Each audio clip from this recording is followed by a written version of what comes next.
Well, I want to welcome everyone to tonight's forum hosted by the historic city of Jefferson for Ward 5 City Council candidates. HCJ held its first candidate forum last year to focus on historic preservation issues in Ward 1 and would like to find out more about the Ward 5 candidates' views tonight. By way of introduction, I'm Gary Castor, the managing editor of the Jefferson City News Tribune. I'll be posing questions to the candidates. The questions were written by the Historic City of Jefferson members, and so we will begin those here momentarily. Before I introduce the candidates, I would like for us to stand and say the Pledge of Allegiance. I pledge allegiance to the flag of the United States of America and to the republic for which it stands, one nation, under God, indivisible, with liberty and justice for all.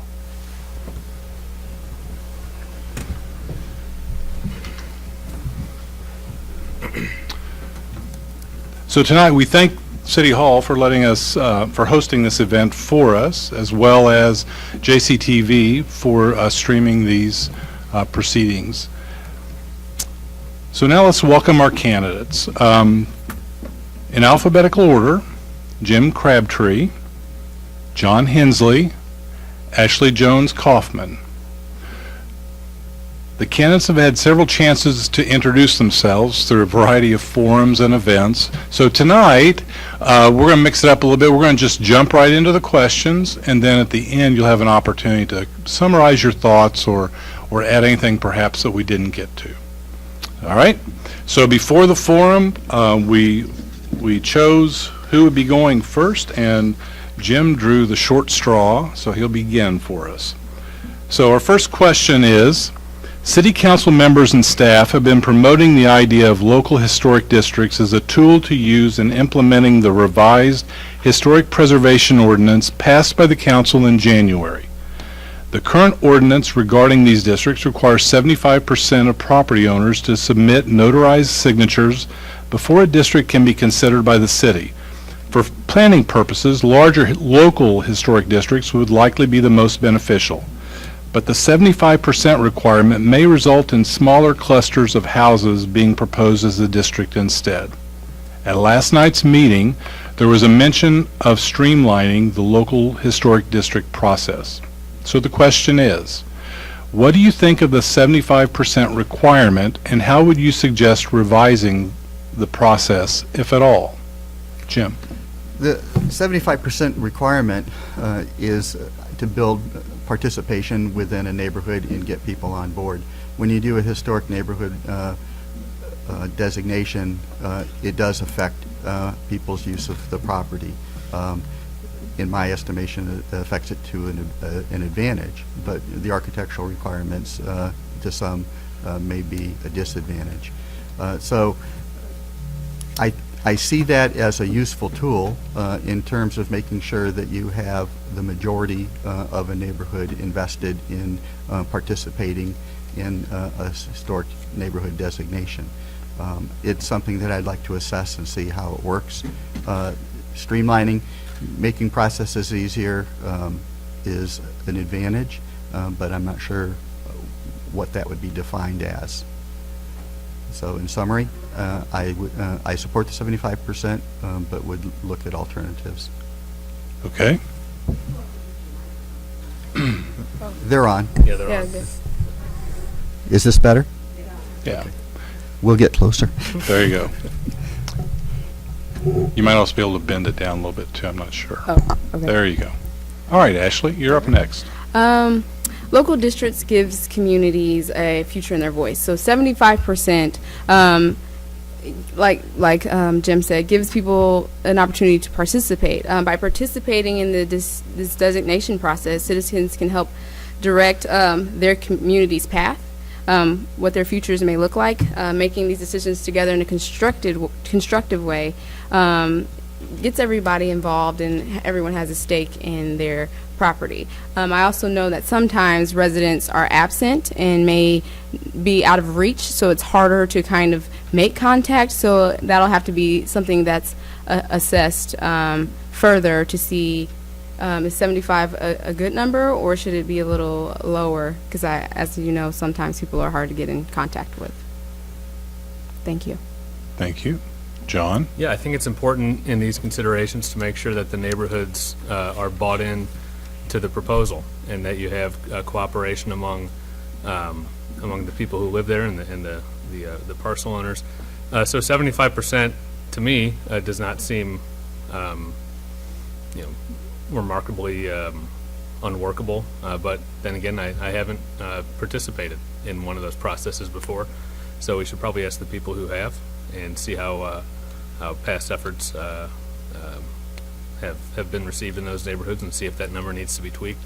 As to changes, I'm aware that in some of these neighborhoods, the housing authority controls a fair number of parcels, and as was discussed at the council meeting last week, sometimes the housing authority may control so many parcels that without city council action or city action, reaching that 75% is impossible.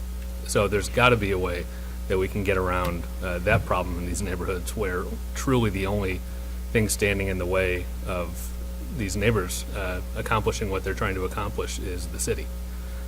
So I think that's where I'd start, looking for ways to streamline and improve the process. All right, thank you. Our next question will begin with Ashley. In discussions with City Council about city-owned properties in the School Street Local Historic District neighborhood, council members and the mayor have made it clear that they would probably defer to whatever the Parks and Recreation Commission members prefer to do with the houses listed with the county recorder of deeds as owned by the Parks and Recreation Commission. When discussing disposition of city-owned property, who should make the final decision? Elected city officials or appointed boards, commissions, and staff?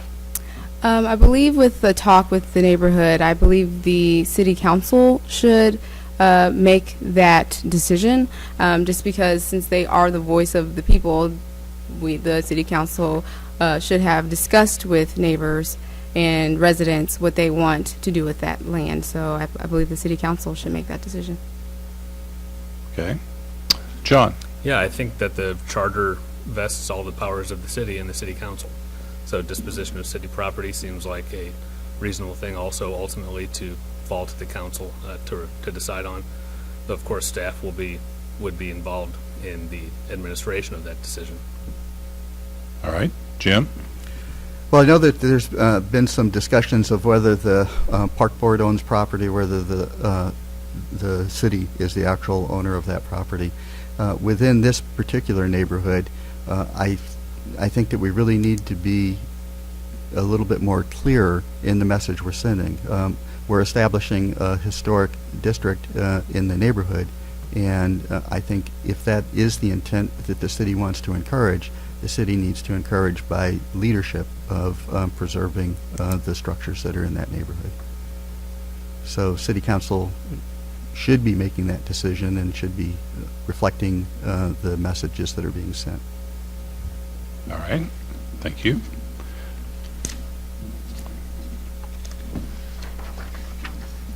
All right, John. Next question will go with you. Actually, the next several questions are going to have a little bit of background. So let me share the background as shared by me, or shared to me. HCJ has been working to establish the School Street Local Historic District for about the last year. Last night, the council voted to demolish the city-owned house at 408 Lafayette. At the same time, the council approved the mayor signing a notarized statement to include 408 Lafayette in the local historic district. The main concern of council members seemed to be repayment of the federal grant. Approximately $80,000 is needed to pay back the purchase price and funds expended on re-roofing the house if it is sold.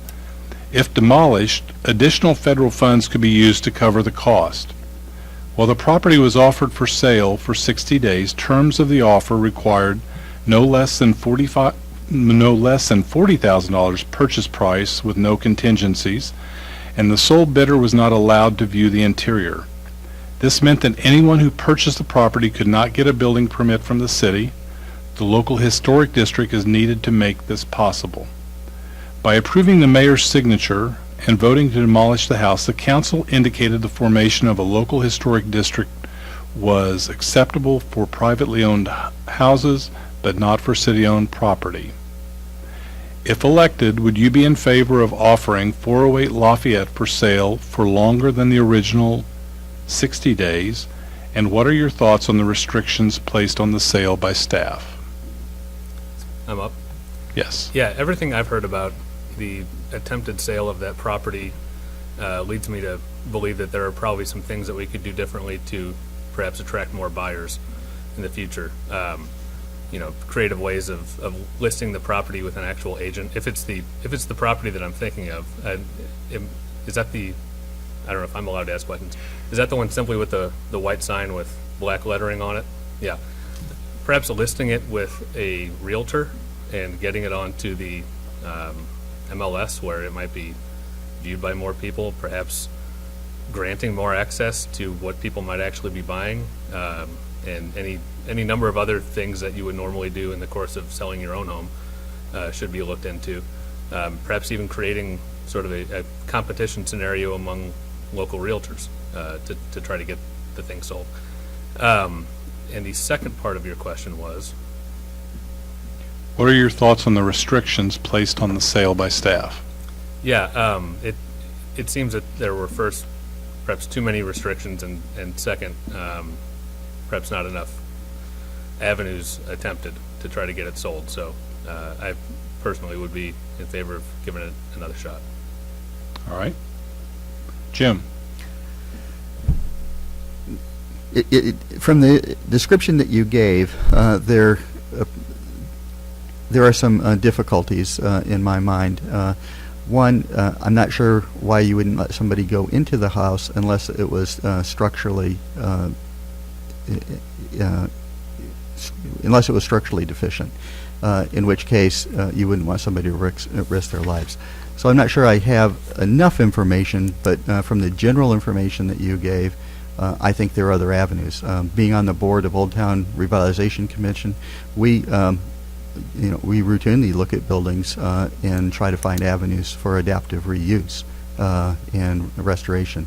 The only buildings that we've encouraged to be torn down were structurally unsound and for public safety needed to be torn down. There just wasn't a salvage possibility for the residents other than salvage materials. So yeah, I would question the logic.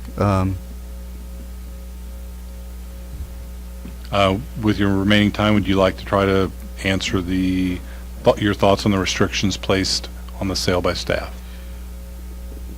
Yeah, I don't understand the restrictions, and I'd want to visit with staff in terms of why you would only have it listed for 60 days. Why I don't quite understand the budget implications. I think there's private venues that may have been interested in the property that could have been exercised, and I would have aggressively trying to find a buyer, through those means. I think a realtor with fees and commissions would probably not be applicable in this particular case, but there are avenues that are. Thank you. Okay. Ashley? So I believe the first part of the question was, do I think it should be on the market longer than the 60 days? I think there's a lot more questions I probably pose before making a decision like, is the building a risk to public health and safety? If so, then we need to look at other avenues besides leaving it on the market. If not, I would leave it on the market for longer than 60 days, but I would like to know how long after that 60 days the building would remain. And then as for the restrictions, I believe the restrictions are there for a reason. I have to do more research to dig and see why the restrictions were there, but usually, again, when you don't let someone into a building, it could be because of health and safety reasons. So again, a lot of creative thinking and just getting heads together to see what it is can be done to this building before it's demolished. Thank you. Thank you. All right, our next question. Revitalization of Capitol Avenue is an important project the City Council and the Housing Authority have tackled. Many of the properties there are in much more dilapidated condition than 408 Lafayette Street. Soon, the Housing Authority should be in a position to market 3 properties on Jackson Street for sale.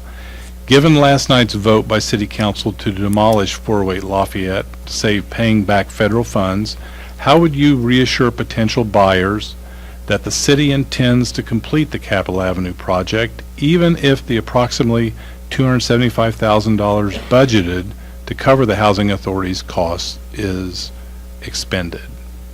And we begin with Jim. Well, as a consultant, I've been involved in neighborhood revitalization plans in the St. Louis area, and we're dealing with homes that were dilapidated.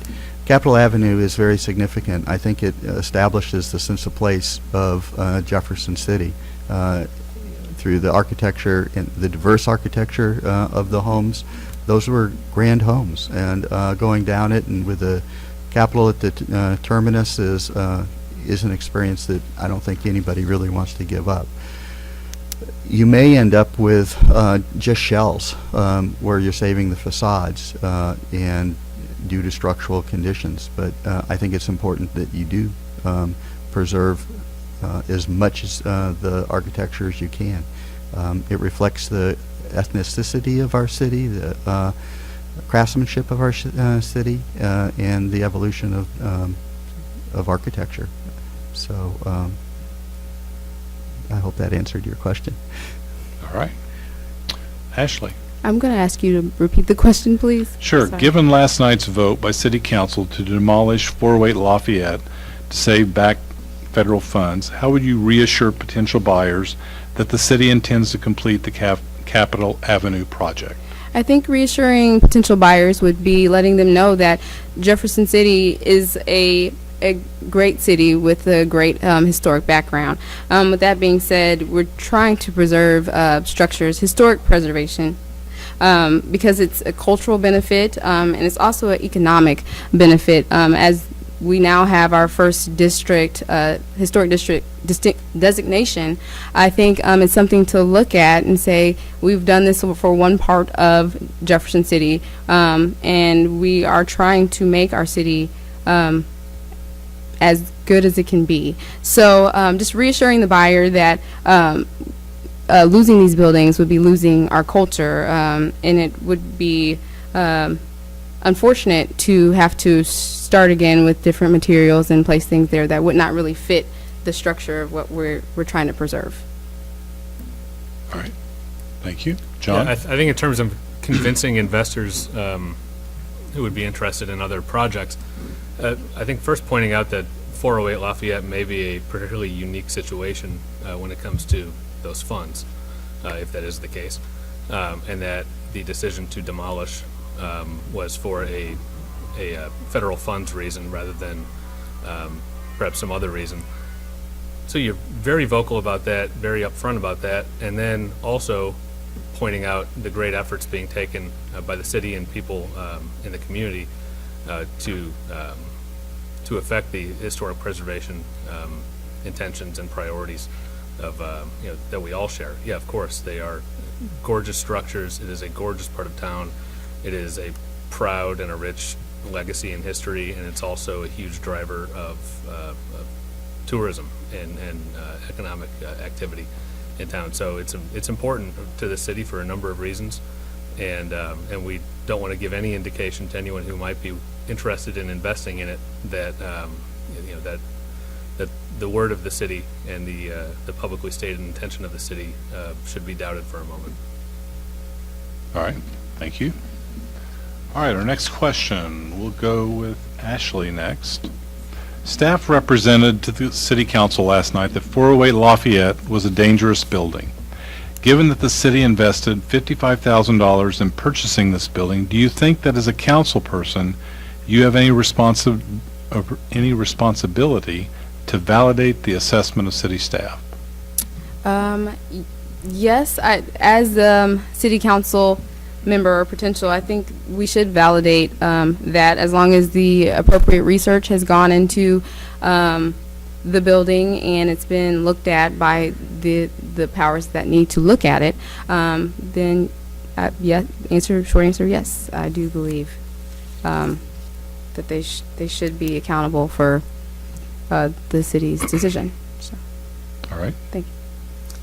Yeah, the answer is absolutely yes. Having served and represented offices on a number of boards and commissions, what you always want to make sure that you do is ask every single conceivable question of staff that you can have until you run out of them, and then read everything that they provide in response, and then ask any more questions that come up. They are they are providing the day-to-day service and administration, but ultimately it's the city council who has to answer for these decisions and these actions. So, it may not be possible in every instance for even a group of 10 people to catch things that after the fact may seem obvious, but we at least owe it to the people that we serve to do everything that we can ahead of time in terms of due diligence to make sure that we're answering every question that could impact their lives. Okay. Jim? Yes, when you're working with public funds, you have a responsibility to be clear and accountable for how those funds were used. Public funds were spent on that structure, and how those funds were used and how those funds will be, justified if you walk away from the structure. It needs to be communicated to the public. So I think doing a second opinion on exactly what is dangerous, I don't know what that means, would definitely be in order. All right, thank you. All right, John, our next question begins with you. Current Fifth Ward council members voted to demolish property in the First Ward last night. Do you think Fifth Ward council members should oppose a project in another ward? So I should oppose a project? Yes. Trying to understand your question. Should Let me reread it. Okay. Get my tongue tied. Between that and my new glasses, I'm having a hard time seeing this paper. So, current Fifth Ward council members voted to demolish property in the First Ward last night. Do you think Fifth Ward council members should oppose a project in another ward? Oh, in terms of, okay, I gotcha. Well, we are elected by the residents of the ward in which we live, but we're also elected to serve as representatives and leaders for the whole city. So, I don't think a whole lot would, well, I won't finish that sentence. I will say that, I think if you're a member of the council and you have a heartfelt, sincere problem with a project that does not happen to be in your ward, I think you still have an obligation to voice that concern. Okay. Jim, you're next. Yes, we are elected by the Fifth Ward voters to represent the Fifth Ward, but we are also working as a unit, the City Council, to represent the city. The bigger question is, were the votes from those individuals informed votes? Certain people may have more familiarity or expertise that forms their decisions, and that logic needs to be shared. But if the logic of only voting on a issue that affects just one ward is a collective action of the whole council. Okay. Ashley? Okay, I believe since the council works as a body, as a team, I believe that they should have a say in either in opposing other projects in other wards, just because as a team, I believe the team talks to each other, so maybe they have talked and are aware of the current conditions of other wards. Besides that, Jefferson City is not that big and we're all connected, so I do think that the Fifth Ward representatives should have a say in whatever decisions are being made. Thank you. Thank you. All right, our next question, we'll begin with Jim. Should the city attorney be directed by the city council or by the city administrator and city staff?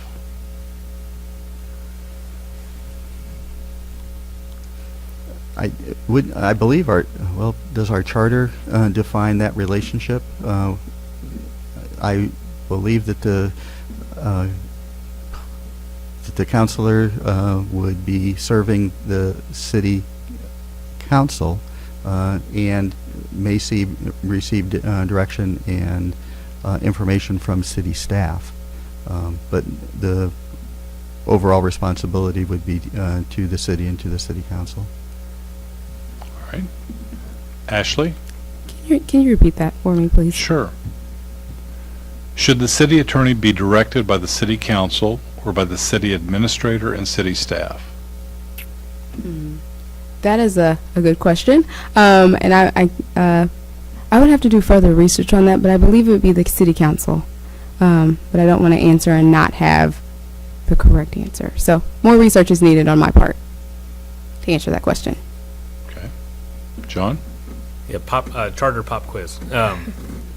I know it's in there. I can see the page it's on. I just can't read the text in my mind. I think they're answerable to the city council. Okay. Next question will begin with Ashley. What is your thought on making the city prosecutor an appointed position as opposed to its currently elected position? I believe that the city is supposed to serve the voice of the people, so I believe it should still be an elected position. That is all. Thank you. Okay. John? I'd prefer to keep an elected city prosecutor. Okay. Jim? Well, I know we have a charter commission, and I know that that's one of the issues that they are reviewing. I can see pros and cons of having the prosecutor working as a team with the city or working independently from the city. And I'm going to have to sit back and see what recommendation comes from the commission. I haven't formed an opinion on that. Okay. Well, let's circle back around then, just in fairness to everyone. So part of my job is going to kind of to pin you down on this. So what do you see the advantages of it remaining elected versus appointed? You want me to go first? Yeah. Okay. The advantages of it being elected is that the people get to speak and they get to choose who they want. In opposed to someone being appointed, that's where favoritism comes in and other things that, just is not fair to the residents of Jefferson City. Okay. Yeah, answering to the people through election is a positive thing. I know that not every city does that. My concern is that in some cities that have a history of having an appointed rather than elected city prosecutor, all sorts of trouble come in where the city prosecutor becomes a sort of a cog in the revenue wheel, and undue influences comes in sometimes in that way, and I think that should be avoided at all costs. Okay. Jim? Yeah, as I said before, there's, the pros and cons are agendas. If a city has an agenda and the prosecutor can help carry that out through law, that may or may not be beneficial. When elected by the people, it's an more independent position. So there are those tugs for each manner. All right. Thank you. Next we'll go with John. Would you support a rule which requires city staff to state up front their position on any proposed historic district and explain why they oppose it or support it? In their professional capacities? Or Yes. In their professional capacities? Yes. If let's see, there could be times when someone has such a position on a concern, and especially if there's an instance where they have a personal stake in the outcome or an investment in the area, perhaps, where they have to disclose that and or else face a potentially unethical situation. If they simply oppose a project, or it's not something that they happen to agree with, hopefully we could still count on our city staff to be professionals and continue on with their job and give it a fair look and a proper administration like any other item that might come across their desk. But really, it's up to the person. If they feel so strongly about something that they don't think that they can be fair and apply the rules as they're written, then they should tell someone, and maybe they should be moved off the project. All right. Jim? I think accountability is important. In the course of discussion for a project or for a decision, information is exchanged and an educational process occurs, and a person may not have formed an opinion at that point. If we're talking about at the point of vote, if each person has to justify their vote, I would hope that there's enough accountability in the discussions that transparency has shown, but I'm not sure that on each and every vote a person has to state why they're voting that. I think it would be. I think it should be apparent. I would hope it's apparent. Okay. Ashley? Sorry, can you repeat the question one more time? Sure. Thank you. Would you support a rule which requires city staff to state up front their position on any proposed historic district and explain why they oppose or support it? I believe it depends on, again, if they have something at stake. If there's something they gain from it, I think that they should go ahead and state that and go ahead and recuse themselves from the discussion. Do I support them stating why or why not? In a way, yes. I think if the people that are trying to designate this district as a historic landmark, as a historic piece of property, wants an explanation as to why or why not, I think that they are entitled to that, to know why or why not. And so, yes is my question. I think they should explain if they rejected why. Or thank you. All right.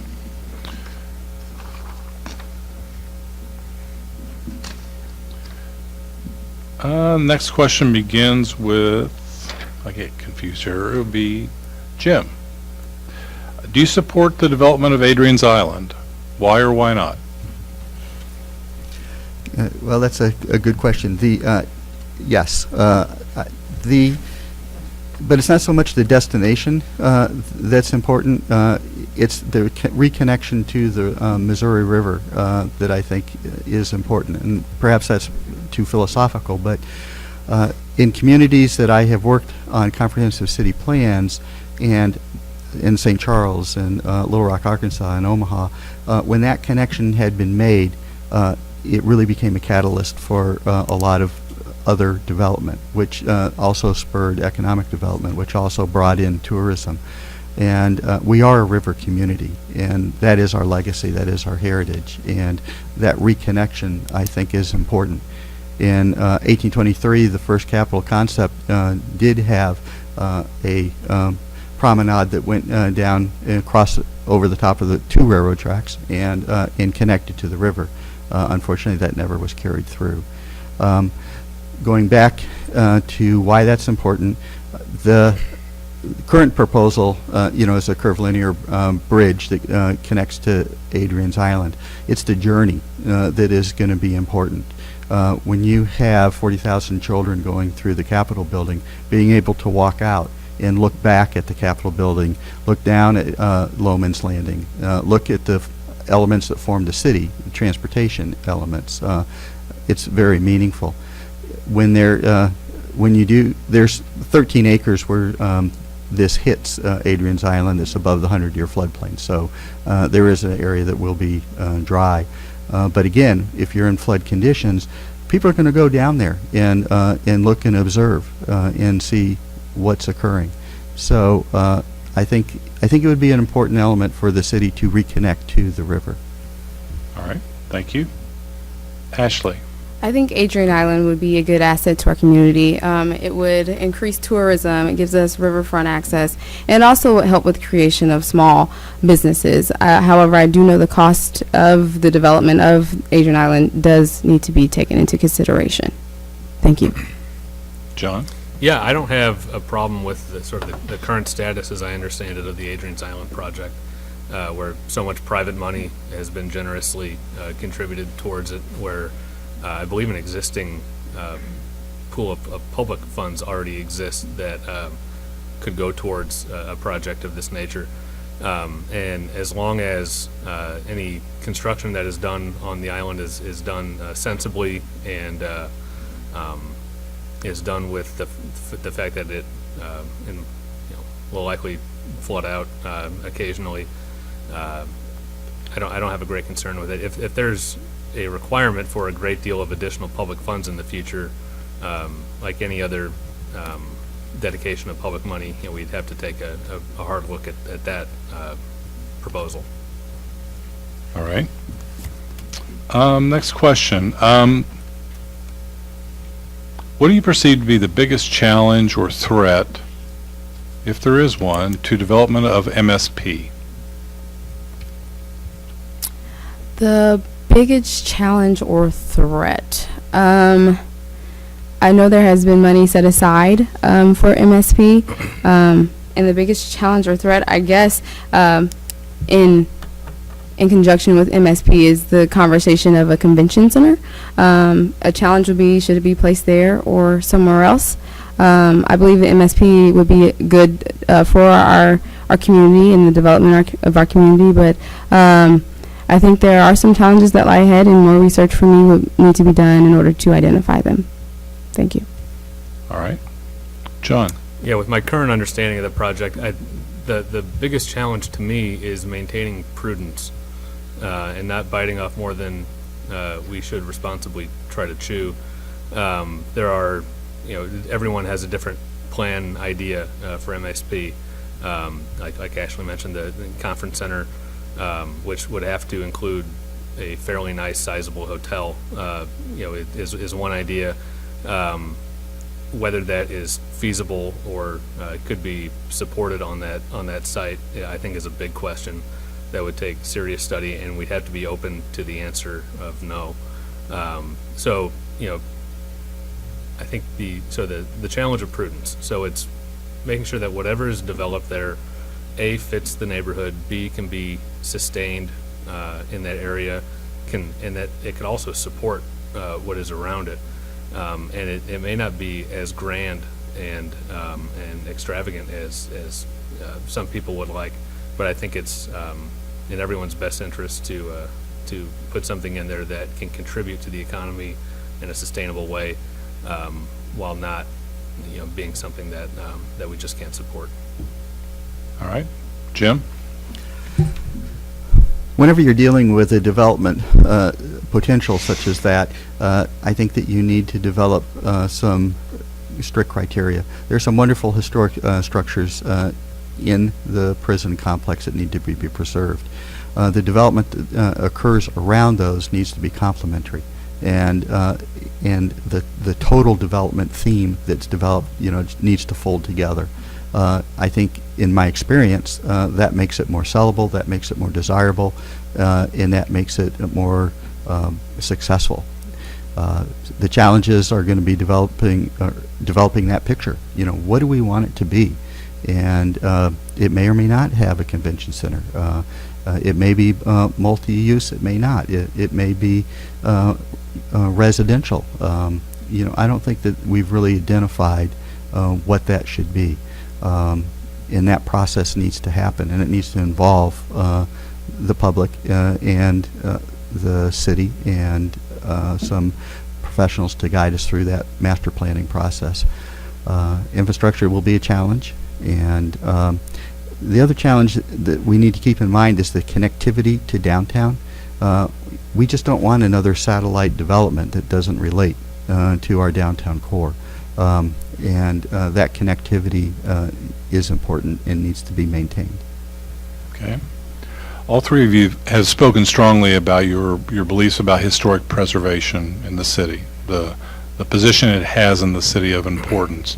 So what do you perceive as the biggest challenge, again, the biggest challenging or opportunity the city has when it comes to historic preservation? We'll start with John. Sure. Yeah, I recently had I recently met with a couple members of the Historic City of Jefferson group, and I had stated right up front I don't claim to be a PhD in historic preservation, but you can certainly count me as an ally. So I don't have a even a master's level familiarity with all of the issues that we might be facing in this particular area. I think one challenge though that we're going to be facing is how to administer the dilapidated properties that may come into the housing authority's control at an increased rate over the next few years in a way that is that maintains the character of the neighborhoods if they are sold off to developers or maintained and redeveloped as city-owned property through a program that I've been talking a little bit about that I won't mention here too much, but an idea of a career development corridor. But yeah, so if we are looking at redeveloping and preserving a large number of historically significant properties in a fairly condensed time frame, making sure that we are able to do it responsibly and in a way that respects the character of the neighborhoods. All right. Jim? Sure.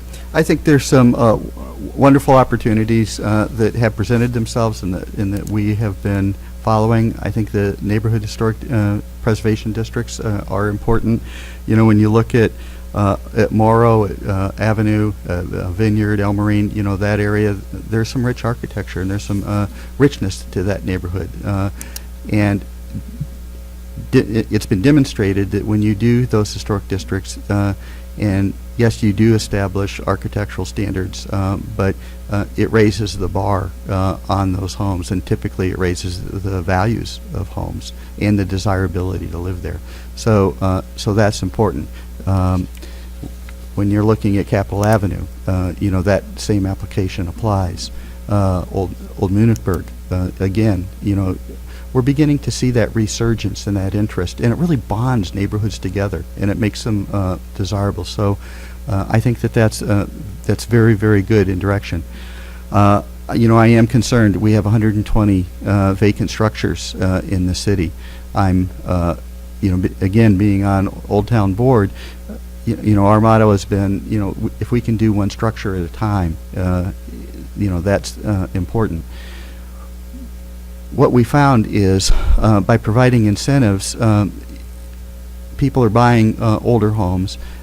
Usually it's a first home. There's a lot of sweat equity that goes into it, but then you have a domino effect that happens around that neighborhood and around that house that improves, you know, that street or that block. So, you know, our challenge is just to be persistent on pulling back and saving those vacant structures and seeing that their adaptive reuse does occur. All right, thank you.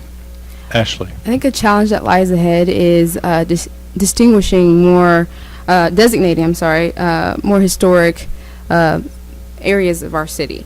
So the reason why that it may be an issue is because right now we don't have anything like a interactive map that links different entities, different areas together, saying that they're historic. So I think if we put together something that would be interactive, that we could pinpoint landmarks and pinpoint where the historic district should be, it'd be easier to designate.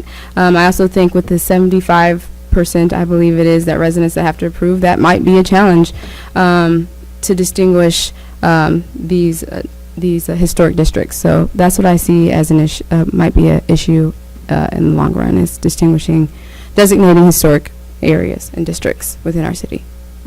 Thank you. All right, so at this point, we're going to go to our closing statements. So we'll start with Jim. You have 3 minutes. 3 minutes. Well, again, as we said at the beginning, you've all heard our opening statements, and they become somewhat redundant. So I'm going to give you a little bit of history lesson about who Jim Crabtree is. My name is James Newcomb Crabtree, and growing up, I really didn't like my middle name, Newcomb. Where did that come from? But it came from my great-great-grandfather, who was a covered bridge builder and a furniture maker in Vermont. It turns out my mother's family settled in Vermont in the 1740s. I'm also honored to have inherited many of his woodworking tools, which is an honor. I grew up with an appreciation of history and architecture and antiques. Our larger family owned a home on Cape Cod that was built by a shipbuilder in 1780. And it was really neat. As a little kid, there was a attic room that you could find that had a ship model built in it, and the ship model was bigger than any door or window, so it had been there since day one, and it was a neat discovery. But that legacy really gave me an appreciation for architecture and for antiques. So when I got to college, I really didn't want a job that I had to punch a clock to. So I ended up buying and selling antiques. I had 3 dealers in Kansas City and 2 dealers in St. Louis that frequented my apartment on a monthly basis. My peers really didn't understand why this guy was completely refurnishing his apartment every month, but it did provide a source of income, and it gave me a great appreciation for antiques. Really primitives is what I focused on in the Midwest. During college, I also supplemented my income by doing photography. I worked in inventorying and documenting the Hawkins House and the Sappington House in St. Louis that are historic homes that were moved to a new site. William Bodley Lane was the architect, and we worked closely on that. As a young adult, I did a gut rehab on a turn-of-the-century bungalow in Webster Groves, and it was neat. In that course, I found that this was a model home for Laclede gas, and all the light fixtures, the fireplace, and the appliances at the turn of the century were gas. As Director of Planning and Development for the state, I oversaw the projects at 28 historic sites, including 2 covered bridges, which was neat because it looped back to the roots that I had with a great-great-grandfather being a covered bridge builder. So, and then in my capacity at Central Bank, I restored the Merchants Bank building in Neef Terrace. So what you need to know is I do know historic preservation, I believe in historic preservation, and I do historic preservation. Thank you, Jim. Ashley. Okay, as you all know, I'm Ashley Jones Kaufman. I'm a native of Jefferson City, Missouri. What that means is I understand the significance of the buildings, the streets. I've lived in Jefferson City for over 29 years. So if you're looking for someone for progress and moving forward and just in the positive direction for Jefferson City, I am respectfully asking for your vote on April 3rd. Thank you. Great, John? thank you. And thanks to everyone who came out tonight. Thanks to the Historic City of Jefferson for hosting this, and to Gary for moderating it. I also want to say thank you to HCJ for making me feel so welcomed on Sunday night at your annual dinner. It was a lot of fun, and I learned a lot. It was a good time. My wife and I love this community very much. We are really enjoying raising our family here. We live over on Morrow in one of those houses in your book of important Jefferson City architecture, and we would not trade living in a neighborhood with that character for anything in the world. Since we're all giving our sort of historic preservation pedigrees here, mine will be very quick. When I was born, my parents were rehabbing I think a 100-some-odd-year-old house on South Jefferson in St. Louis City, deep down in the city in the Cherokee neighborhood. And then once we moved to Webster Grove, I think Jim and I lived in very similar areas in St. Louis before moving here. I lived in Harry Carey's childhood home, if you're a baseball fan. Hopefully you're not a Cubs fan. But he was a Cardinals announcer before he was run out of town by the owner of Anheuser-Busch. And really, the neighborhood that we live in here and the neighborhoods that we drive up, the streets that we drive up and down East Capitol and other neighborhoods in this town feel so much like home to me, and so much like the neighborhoods I grew up in, that it was no transition at all when we moved here in 2008. And now that we have 3 daughters who were all born here, we are just as protective of that legacy as I'm sure they'll be as they grow up. When we moved here, it was so that I could be an assistant attorney general for the state of Missouri, and I was a litigator there for 6 years. I was then deputy director of the Division of Workers' Compensation, and I currently serve as general counsel to our state's treasurer. So I've been trusted with leadership at the state level. I have legislative and budget experience at the agency level, and I think all of that would be worthwhile as a contribution to the city and on the city council. So thanks again for this forum. Thanks for everyone's time, and thanks to all of the residents of Ward 5 for their time and their perspective, and for their consideration. And I hope everyone comes out on April 3rd to vote. And if you are a Ward 5 voter, I'd appreciate your vote. All right, thank you.